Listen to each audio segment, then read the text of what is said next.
Hei, udah mulai. Loh? Nah, kapan gua neken? Udah. Assalamualaikum warahmatullahi wabarakatuh. Balik lagi ke podcast Ebi. Ya, sekarang Eki dan Abi. Abi tuh. Ini kita tiba-tiba podcast nih. Iya. Gara-gara ada kita lagi nih ya, lagi nguji coba sambal baru atau bahasa kami adalah sang juara lab. Tuh. Keren banget. Podcast ini mungkin nggak lama, cuman akan ngeselin. Jadi buat kamu yang nggak suka denger yang ngeselin, udah mending jangan ditutup, tetap dengerin. Yang akan kita omongin adalah tentang ini Kak. Wah, cahaya. Salah satu menteri, yaitu Menteri SDM. Ini dari kemarin nggak selesai nih Nggak kita kelar-kelarin, kita ngibahin orang, astagfirullahaladzim. Tapi sebenarnya kita tidak menggibahkan dia dalam rangka personal ya, enggak. tapi tentang kinerja. Ini yang harus Gitu. Ini yang harus kita coba ya dicamkan ya, tolong kami belum bisa masuk penjara soalnya. Jangan. Sambil nunggu ini apa namanya? Cabe sama tomat resting. Jadi kita mulai aja podcastnya. Nah, jadi di berita yang sekelibat dan saya cuman baca judulnya itu. Kan aku sih? Orang Indonesia banget. Ada apa lagi sih? Cuman baca judulnya dan baca komen. Karena itu lebih menyenangkan daripada baca beritanya. Memuaskan hati ya. Iya. Jadi ceritanya Menteri SDM itu mengklaim bahwa nggak apa-apa kalau ada kekurang tepatan terkait masalah Pertamax dan Pertalite. Yang penting kualitasnya sama. Kemudian rame tuh kolom komentar. Ngeles. Nah, ada satu komentar yang mau di highlight. Tahu nggak sih, kadang-kadang kan ada komentar komparasi, perbandingan. Jika A silang, jika B checklist. Nah, tahu kan ya. Kurang lebih gini komentarnya. Kalau orang salah minta maaf, pemerintah salah, (2) minta maaf, silang.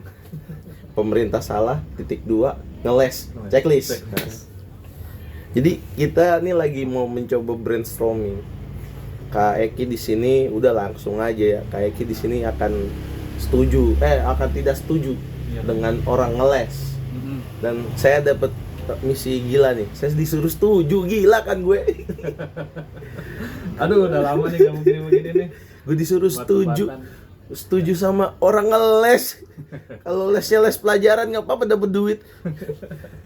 Gimana Kak, menurut Kakak? Oh, jelas tidak setuju loh. Tidak sepakat saya. Karena Anda itu pemerintah ya, digaji dari pajak masyarakat seperti saya nih yang miskin, yang kere, yang jualan pecel lele, bayar pajak juga ya kan. Nah, jadi yang katanya cabai sampai mau 200.000. Aduh, kita mau jual apa nanti sama ayam harganya naik. Ayam mau naik juga. Aduh. Ya jelas nggak setuju dengan pernyataan yang tadi dong. Yang namanya orang punya salah, ya minimal lah, toh ya minta maaf gitu. Ya kan? Kayak di negara yang lain, waduh, kita ngomong negara yang lain nih. Langsung mundur loh jadi menteri. Itu dia. Loh, kok Anda setuju? Enggak kan, kan negara lain. Iya. Ini kan kita lagi ngomongin negara sendiri. Kalau negara lain tuh ada yang mundur, disuruh mundur, ya kan? Ada yang dimasukin tempat sampah. Aduh, nih kalau iya. ada Ini ada nih. Pemerintahnya dimasukin tempat sampah. Ya, dilempar telur itu level rendah. Level rendah justru. Ya kan? Jadi sebenarnya nggak apa ya? Ya bahkan ketika mereka melakukan pekerjaan dengan benar pun sebenarnya itu bukan satu hal yang dibanggakan, karena memang itu tugasnya. Harus. Iya. Sebuah keharusan gitu. Sebuah keharusan. Kalau dia memang jangan dipikir, oh pemerintah kita udah bagus kok gini-gini. Itu memang udah tugasnya gitu, dan dia digaji dari situ karena melakukan itu gitu loh. Saya masih sepakat karena ini pemerintah lain ya. Oh, iya. Nah, terus bagaimana nih tentang si bapak-bapak? Tapi saya nggak setuju itu. Wow. Jadi begini, pemerintah itu tugasnya adalah menenangkan. Nah, jadi itu jikalaupun benar bahwa Pertamax itu yang disebar ke masyarakat itu ternyata beneran pertama bener apa oplosan deh ya. Susah nih, sabar ya. Lagi memikirkan gimana caranya nih. Andai kan memang bener Pertamax yang dijual di masyarakat itu ternyata premium, Pertalite, dan Pertalite yang dijual ke masyarakat RON-nya hanya 86. Iya. Nah, itu kan ada kesalahan di pihak tertentu. Oke. Nah, pihak tertentu itu bukan semua yang salah dong. Ada yang mengetuainya gitu. Nah, yang salah kan dia, dan dia sudah dipanggil KPK. Udah, ibaratnya sudah ditangani lah. Nah, sebagai Menteri ESDM, saya harus menenangkan masyarakat dengan cara pusing gak lu? Dengan cara ya bilang lah kalau itu tuh sebenarnya nggak pernah terjadi. Waduh. Itu cuma yang di belakang layar aja. Aduh. Gitu. Ya sebenarnya itu tuh hanya masalah bagaimana cara jual beli transaksinya saja. Tapi ketika masuk ke masyarakat itu tetap pertama kayak 92, terus Pertalite 90 gitu. Dan agar hati masyarakat tenang gitu. Bagaimana bisa tenang? Padahal Shell rame jadinya sekarang. Bagaimana bisa tenang kawan-kawan ya? Mesin motor itu udah terbukti gitu kan, kalau memang itu kan kita bisa berdasarkan pengalaman masing-masing. Banyak orang yang motornya itu berkerak gitu. Untuk RON yang 92 harusnya nggak berkerak, itu udah dikit lah bahasanya sih, sampahnya ya, sampah kotorannya gitu. Kotoran dari ya.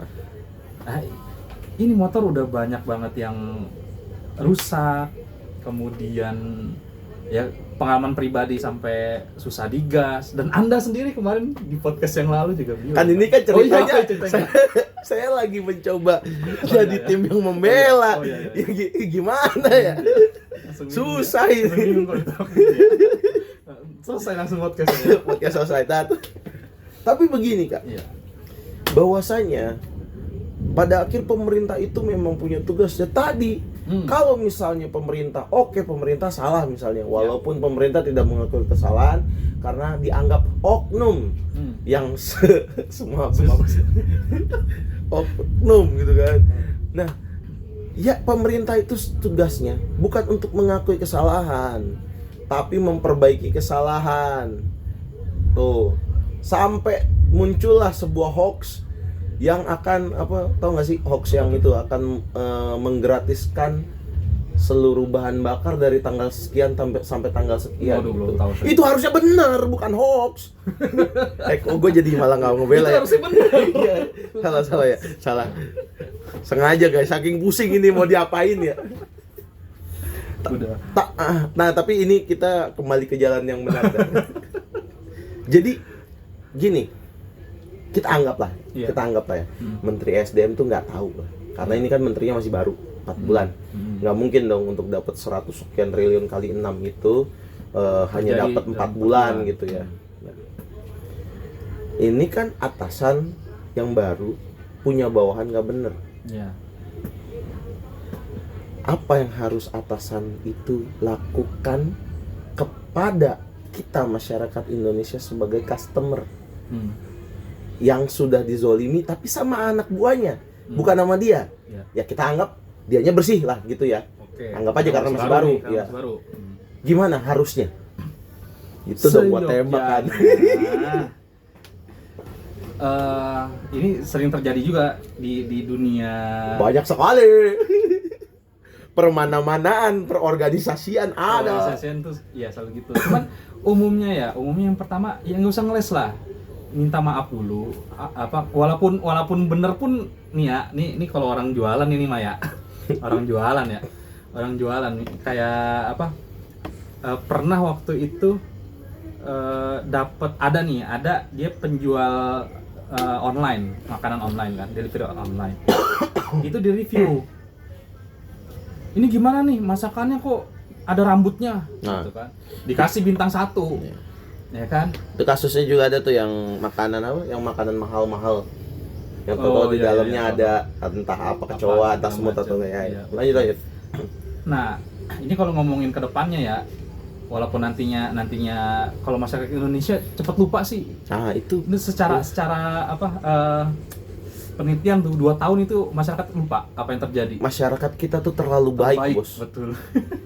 Cuman tadi ya, ketika itu ternyata penjualnya pada botak gitu. Dan memang nggak ada apa penyedia mulai dari awal sampai Z itu ya dia sendiri yang layanin tuh. Palanya botak. Nah, itu rambut siapa gitu. Nah, ya kagak. Tapi yang dilakukan sama pedagangnya apa? Minta maaf dulu. Mohon maaf atas segala kekeliruannya, mohon maaf atas segala ininya, segala macam dan seterusnya, baru disampaikan, Bu, kondisi kita ini yang mulai melayani pesanan Ibu dari awal sampai akhir, produksi segala macam itu nggak ada rambutnya, Bu. Gimana bisa ada rambut ada di makanan itu gitu. Nah, itu akhirnya itu kan Klarifikasi. Artinya ketika misalnya sekarang yang jadi pertanyaan gini, apakah klarifikasi itu harus ditetapkan sudah salah atau ditetapkan dari terduga salah? Paham nggak nih maksudnya? Oh iya, paham. Jadi kalau sudah salah kan udah ada bukti nih bahwa dia benar-benar salah dan memang benar salah. Iya. Baru diklarifikasi, atau dari terduga salah dia sudah klarifikasi. Ini permasalahannya kayak ini sih, kayak udah berpola gitu. Jadi masyarakat tuh kayak udah bosen. Kalau salah itu selalu nggak ada, sama sekali nggak ada permintaan maaf ya. Ini kayak udah berjalan 10 tahun deh. Makanya udah muak banget dengerin, pasti dia begini nih, ntar dia begini nih, ntar dia pasti ngelesnya begini, ntar bilangnya begini, klarifikasi begini, segala macam. Tapi intinya tuh perbaikannya nggak ada progresnya kalau dalam bahasa ininya. Progresnya nggak ada, terus ya tadi tidak memuaskan hati juga. Gimana caranya bisa buat tenang kalau seandainya dari awal tuh nggak nenangin gitu. Padahal masyarakat Indonesia itu udah baik banget, gampang lupa, pemaaf, itu masyarakat Indonesia tuh. Tapi ini hanya berlaku untuk rakyat kecil ya, hanya rakyat atas. Oh iya. Karena kalau rakyat kecil, iya itu dia. Kayak kemarin kita kasus Sukatani, belum terbukti bersalah, baru dianggap bersalah oleh oknum, tapi sudah harus klarifikasi dan minta maaf. Itu loh, bener ya. Kok Anda jadi, oh ya kan tadi udah jalannya bener ya. Udah, ini udah sirotol mustaqim udah. Dan itu juga terjadi belakangan kemarin yang ketika kasus CNN. Yang mana tuh? Berita CNN yang jadi dia bikin header berita yang memojokkan para demonstran bahwa jadi yang di highlight itu bukan kenapa mereka demo. Tapi apa yang dilakukan segelintir pendemo kayak bakar-bakar, kayak gitu-gitu. Dan akhirnya dikecam tuh CNN. Nah, kemudian dia keluarin tuh statement, surat gitu ya, surat. Tapi memang ada sih permintaan maaf, cuman masalahnya karena hal ini balik lagi udah berpola ya. Iya. Dan CNN itu walaupun bagaimanapun dia tidak punya cukup kuasa menurutku ya. Dan akhirnya ada sih permintaan maaf, cuman ya tetap ngeles. Jadi sebenarnya ngeles itu boleh nggak sih? Kalau untuk gini loh, ini kan kita lagi ngomongin lembaga terbesar ya di Indonesia, yaitu pemerintahan. Maksudnya lembaga apa bukan sih sebutannya? Iya, lembaga. Boleh nyari untung berarti lembaga boleh nyari untung. Kan ada lembaga non profit. Oh iya. Nah, poinnya adalah ya ketika ini adalah pemegang kuasa, pemegang aturan di sebuah negara, dan semuanya di Indonesia itu kan katanya semuanya berasal dari rakyat, mulai dari pajak apa segala macam. Dari rakyat, oleh rakyat, untuk rakyat. Seperti itu. Nah, sedangkan sudah terasa banget gitu. Ini tuh tadi ya udah berpola, berulang-ulang, dan lama-lama memuakkan gitu. Sampai akhirnya kemarin keluar hashtag kabur aja dulu karena Indonesia merasa gelap, nggak baik-baik aja, gelap. Pendidikan terus di pangkas. Udah tahu belum? makanan bergizi gratis bulan puasa tetap ada. Lo. Katanya apa? Disuruh bawa pulang. Yo Allah, sampai maghrib gitu.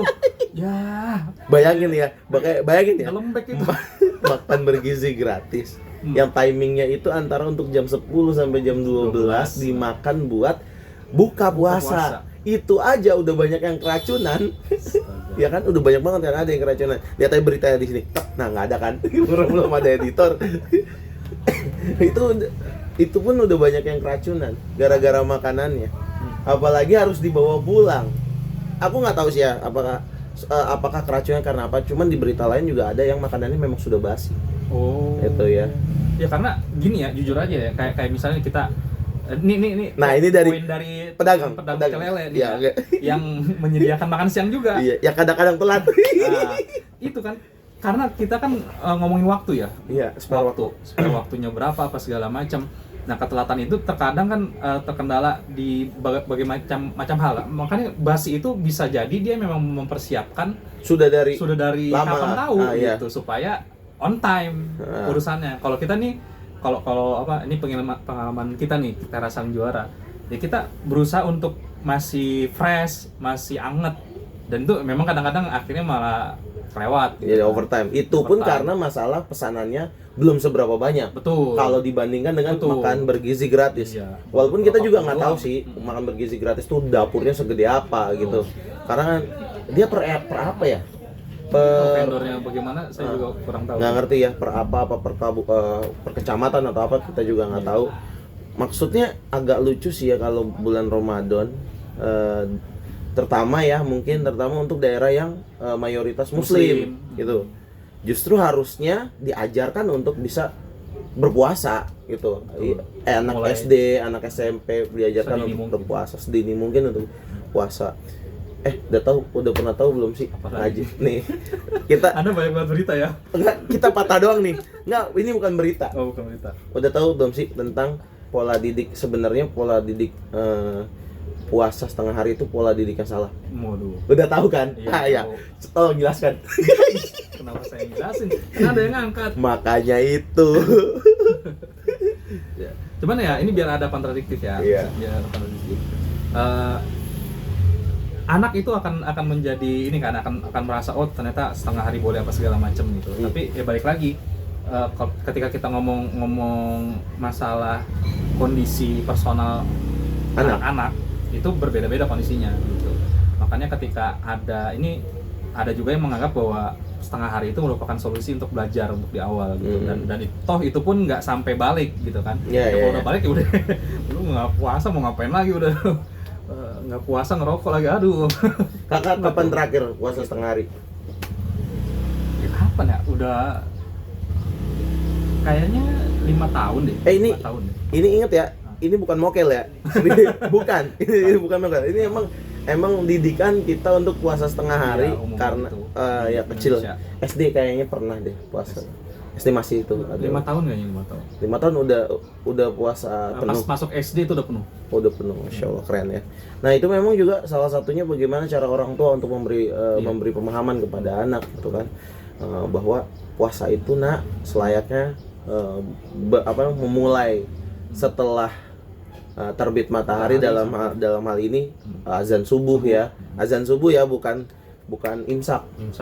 Imsak masih bisa makan. Boleh. Tapi hati-hati. Nah, makanya peringatan tuh imsak tuh ya, imsak. Nah, sampai terbenamnya matahari dalam hal ini maghrib ya, azan maghrib. Pun sebenarnya bukan azan maghrib ya, yang ini apa namanya? Terbenamnya matahari. Iya, bukan azan maghrib sebagai patokan berbuka puasa, tapi terbenamnya matahari. Lu bayangin aja lu mau azan emang kagak minum dulu apa? Iya. Kadang-kadang nungguin belum. Wazinnya udah kenyang. Udah lupa, belum azan gue ya. Orang udah pada seret. Kayaknya yang lain udah pada buka. Balik lagi. Jadi aku setuju sih Kak, ketika kita melakukan kesalahan, memang hal pertama yang harus dilakukan itu meminta maaf, walaupun itu adalah apa yang diperbuat oleh orang lain, anak buah dalam hal ini ya. Karena benar, kesalahan anak buah itu adalah kesalahan dari pemimpin.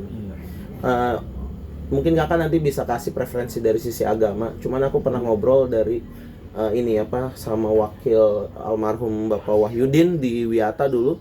Beliau pernah bilang begini, ketika kamu jadi kepala sekolah, ibaratnya kakimu tuh sebelah di surga, sebelah di neraka, gitu. Karena salah sedikit, kamu akan tergelincir ke neraka ibaratnya karena kesalahan ya. Karena kan dia ibaratnya ketika seorang pemimpin itu mengambil sebuah kebenaran, maka pahalanya akan dinikmati oleh orang lain. Ibaratnya nih ya, kalau misalnya kita manusia yang nggak punya jabatan, berbuat pahala misal melakukan apa dapat pahala 1 gitu. Kalau pemimpin misalnya bawahnya ada 5, ini hitungan sederhana aja. Kalau dia punya bawahan 5, maka dia akan punya 6 pahala. 6 pahala, betul. Pahala dirinya sendiri dan pahala anak buahnya. Nah, itu juga berlaku jika dia berbuat kesalahan. Makanya sungguh pahala sebagai seorang imam itu luar biasa, namun dosanya juga luar biasa. Gimana Kak dari sisi agama? Waduh. Nah, kita makan nembak-nembak aja. Ya, itu pernah dengar tentang apa? Ya, kalian itu semuanya kan seorang pemimpin, dan setiap pemimpin itu pasti akan dimintakan pertanggungjawabannya. Dan tentang sumber umumnya adalah, atau dalil umumnya itu tentang barang siapa yang menunjukkan satu perbuatan baik, maka dia akan mendapatkan pahala sesuai dengan apa yang dikerjakan sama orang itu, tanpa mengurangi. Misalnya kita nyuruh orang sholat duha atau nginformasiin, satu orang yang ngerjain, maka ya kita dapat pahalanya. Begitu juga ketika kita ngasih tahu, bro udah tahu situs ini belum? Wah gitu. Apaan? Ya situs kakek Zeus. Oh, judul. Ya, judul. Agak-agak bingung gitu kan. Satu orang yang ngelakuin itu, kita juga kebagian tuh efek dosa-dosa. Gua ngeri aja, ntar dibilang, udah tahu nggak situs ini apa? Kemenak. Masa jangan salah. Oh iya, nggak disebutin. Sorry. Ya kayak gitu. Pokoknya ya tadi nyambungnya ke yang tadi kan, sebagai pemimpin ketika dia mempertanggungjawabkan ke semua anak buah yang dipimpinnya gitu. Karena ya mau bagaimanapun dia punya kewenangan, dan kalau dalam Islam kan dia punya sesuatu yang spesial kan. Wati Allah, wati Rasul, wa ulil amri minkum gitu kan. Dan pemimpin di antara kalian, walaupun nggak pakai wati Allah, wati Rasul. Kalau kata guru saya gitu. Allah pakai wati, Rasulullah pakai wati. Karena nggak mungkin ada kesalahan kalau dalam urusan hukum dari Allah sama dari Nabi. Tapi kalau dari ulil amri minkum dihilangkan watinya karena namanya manusia gitu. Tapi tetap apa diistimewakan dia ketika dia memutuskan sesuatu, ya udah itu harus diterima. Mau ngelebar nggak? Nggak.